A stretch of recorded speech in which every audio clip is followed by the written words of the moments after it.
Welcome back to a bit of a different video where I'm going to have a look at the recap of all of this year's Eurovision songs and just give my thoughts on each one and how I think it may do at the contest.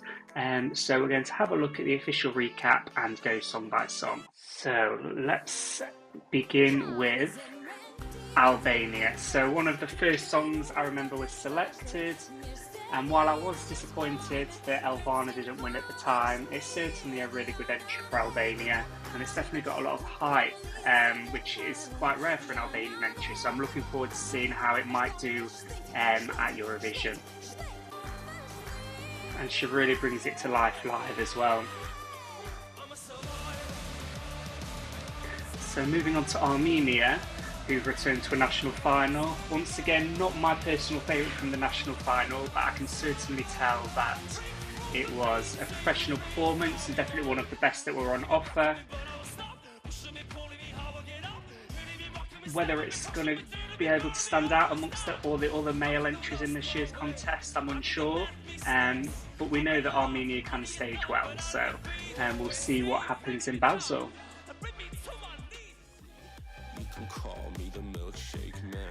Moving on to Australia, I know this song is written by Shepherd, who I was actually hoping would represent them this year.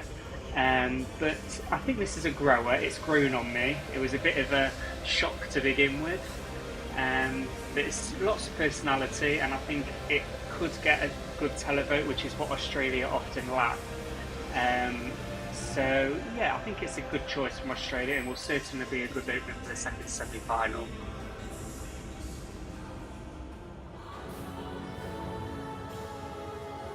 Now onto Austria. When I first heard this, I straight away thought it sounds like a winner. I love the bit at the end of the song where it goes all electronic, and it gives it that really modern touch. And as far as I'm aware, he can certainly pull it off live as well. So for me, this is the most likely winner going into rehearsals, because I think it's going to appeal to, of course, the juries, but also the televote as well. For a change, Azerbaijan revealed their internal song quite early this year, and I think it's one of their best entries for a while. It reminds me a bit of Germany's 2020 entry, just with the style of vocals and also the instrumentation as well. I'm still not sure if it's going to grab the casual viewer enough to get through to that top 10, but it's definitely their best shot for a while. Now, Belgium, I see the potential. It's not really my cup of tea. I prefer Cyprus in the battle of the two club electro entries.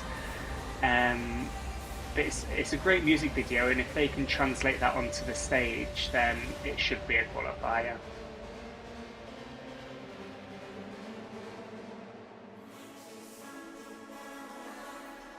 Now into Croatia. I remember watching this national final. I was hoping Magazine would win, but when I saw this live performance, I knew it certainly stood out, which couldn't be said for several of the other entries. So I think it was still a good choice. But yeah, I think it's not quite to my taste, but at least it's certainly something different. But yeah, in that lineup of all those male entries in the first semi-final, I think it will get lost. Moving on to Cyprus, as I mentioned slightly earlier, I prefer this to Belgium. I think it's more listenable. I think it's a bit more three-dimensional as well, and they have the last spot in the semi-final, which would usually indicate that there is some good staging coming up, which tends to be the case with Cyprus as well. So I'm looking forward to seeing this one for sure.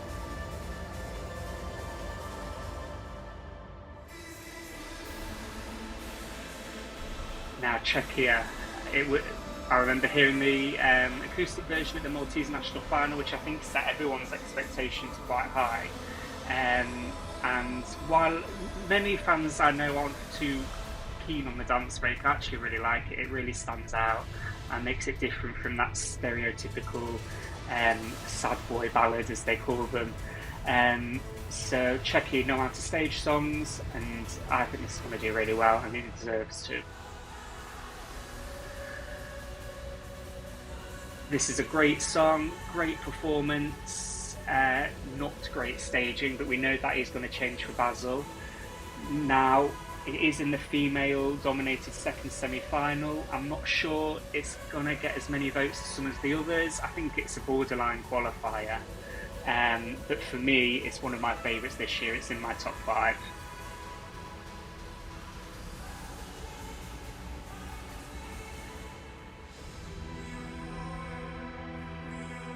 Now, Estonia. I like this sometimes and I don't like it at others, but I certainly see its appeal, and it is going to do well in the televote, there's no doubt about it. I think the staging from Estilau needs a bit of a big upgrade. Estonia usually struggle a little bit for budget, but obviously he is a massive star with a record label, so hopefully they will make sure that there is some funds going behind this into Basel to make sure it can reach its potential. Now, Finland, I prefer the live version of this to the studio version because I think the live performance is just, it's rock star festival worthy, and I hope it stays the same for Eurovision because it looks fantastic. She just commands the stage so well. The song itself, I think it's not in my top 10, but I certainly appreciate it. But the live performance is definitely one of the best that I've seen from the national finals.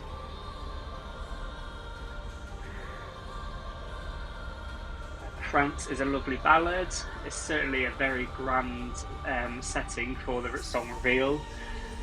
It's definitely a potential winner because it is going to appeal to both televoters and jurors. But I think as a song, I prefer the Swiss French language ballad just because it is that little bit more, I think it feels a bit more modern and a bit more different. This is quite a standard French ballad, but it's certainly a beautiful one. Now, Georgia, she's a great singer, and we've seen that in the pre-parties as well. In terms of the song, it's just not there for me, unfortunately. Maybe more English would have helped it get more of a hook, but I think the structure of the song is just quite unusual, which means it is difficult to listen to on first listen. I imagine it's definitely a grower, but yeah, I don't think this is competitive this year. Now, Germany. This is definitely one of the biggest growers. I wasn't too sure when I first heard it, but since it won the national final, it's definitely one of my most played entries.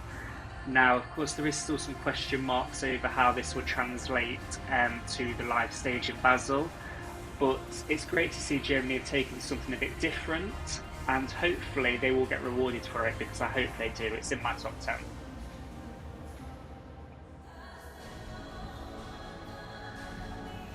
Now, in Greece, I was hoping for Evangelia to win. This one just doesn't grab me. I appreciate it's very artistic, it's very beautiful. Now, it's not something that I'm going to go back and listen to, and I do fear it's not as safe a qualifier as many people think it is. It's going to need some staging to make it click with the audience, I think.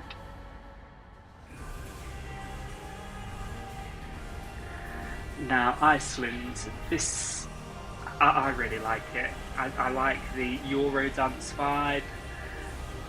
It's really catchy, even though it is in Icelandic, and they're certainly charismatic and they know how to perform. And I can see this qualifying. I think it's going to be a great opener to semi-1, and I think it might cause some surprises.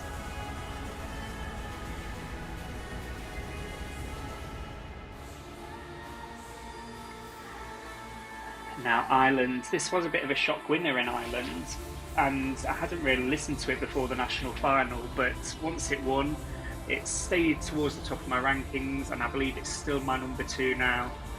I don't know if it's a competitive entry, and it's certainly a complete contrast to last year, but it's a great pop song, and yeah, it's one of my most played. I really, really like it.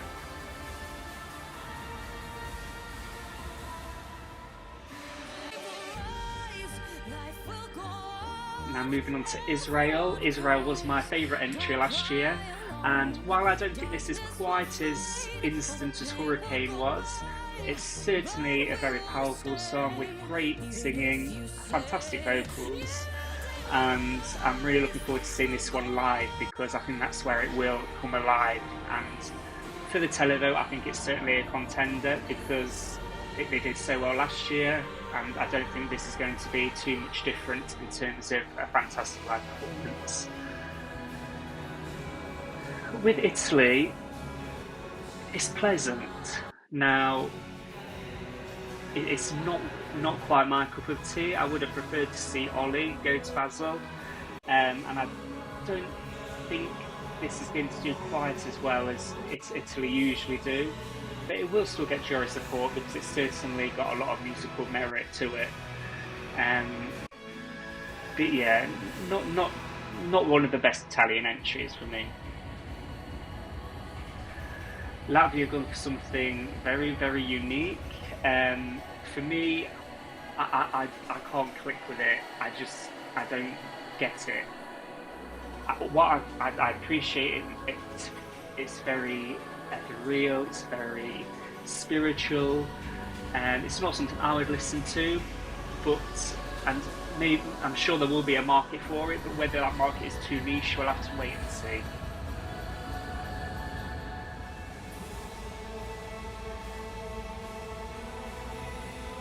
Lithuania is definitely going for something a bit different here as well. I like it. I think the live performance is really captivating. I just don't know if it is a certain qualifier. I don't know if there's going to be enough support for it. With Luxembourg, one of my favourites this year, I think it is really underrated, maybe because it was selected so early on. And the revamp that we've heard, which is different to this performance here, it feels a lot more energetic, a lot faster. It's very subtle in its changes, but it gives it that extra oomph. And for me, it stands out and it will qualify. Another great comeback from Luxembourg.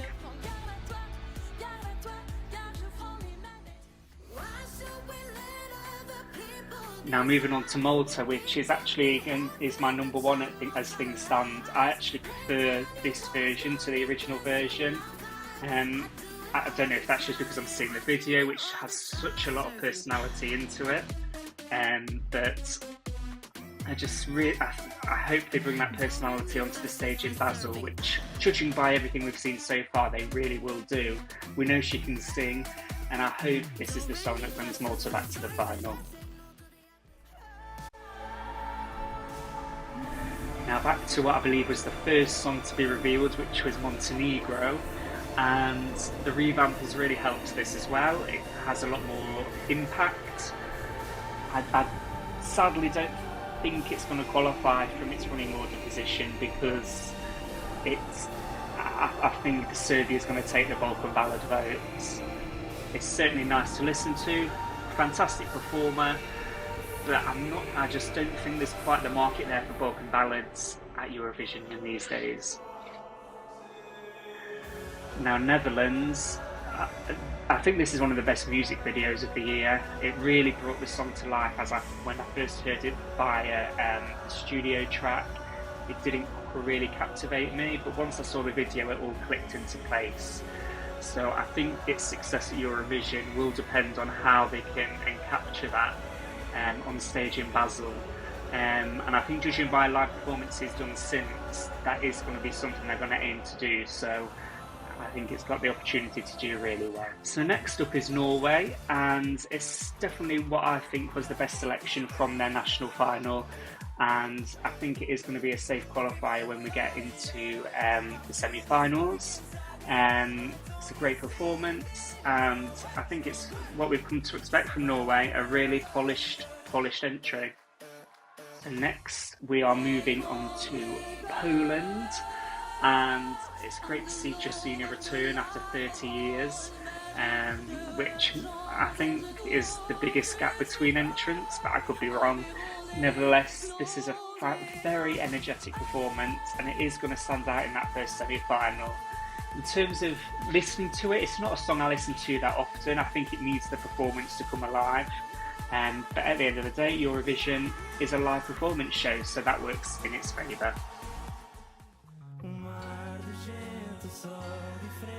Now, Portugal sadly sits at the bottom of my rankings as things stand. I think it's because sadly I don't understand the lyrics, and it doesn't really have a hook either. Now, for those that do understand it, I'm sure there's a very powerful message there, and they'll need to try and convey that with the staging, I think, to have any chance of qualifying.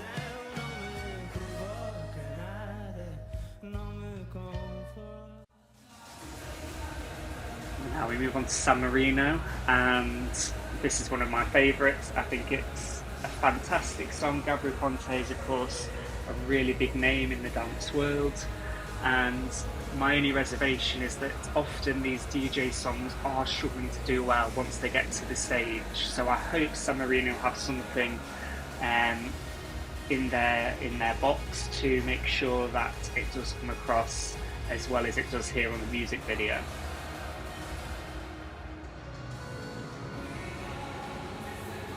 We briefly mentioned Serbia earlier. I think with its running order, it does have the advantage over Montenegro in terms of which Balkan ballad, if any, will qualify. It is still lacking anything particularly innovative, but it's performed well. It's not really my cup of tea, but I can see it as a qualifier. Now, Slovenia. This one's been a grower for me.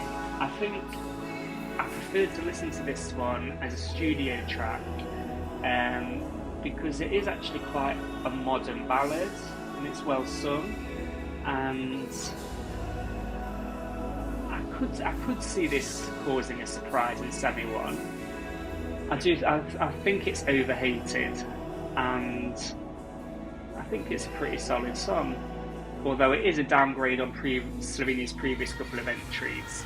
Moving on to Spain, one of my favourites, it's my number 3.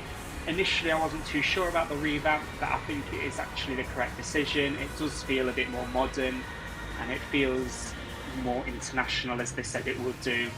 And Melody is just a fantastic performer, and that's why I can't wait to see what she's going to do in Basel. It is a bit of a Eurovision-y song, so I'm not sure if it's going to be too competitive. But it's certainly going to be a fan favourite. Moving on to Sweden, I don't really get this one. I know everyone loves it. I just don't get it because it feels too much on the jokey side for me, and it doesn't have the same attraction to me as Estonia or Australia. I can't see why a jury would give this enough points to make it a potential winner. Briefly mentioned Switzerland when we were talking about France earlier. It's another beautiful French language ballad, and this one just has that little something special that makes me slightly prefer it over France. And I hope it doesn't suffer from the host entry curse, and it does get the jury love that I'm sure it would get in many other years. Ukraine's one of my least favourites this year. I just find it a little bit annoying, and yeah, I think it is their weakest entry for as long as I can remember. I think it's still a qualifier, but for many other nations I'm not sure it would be.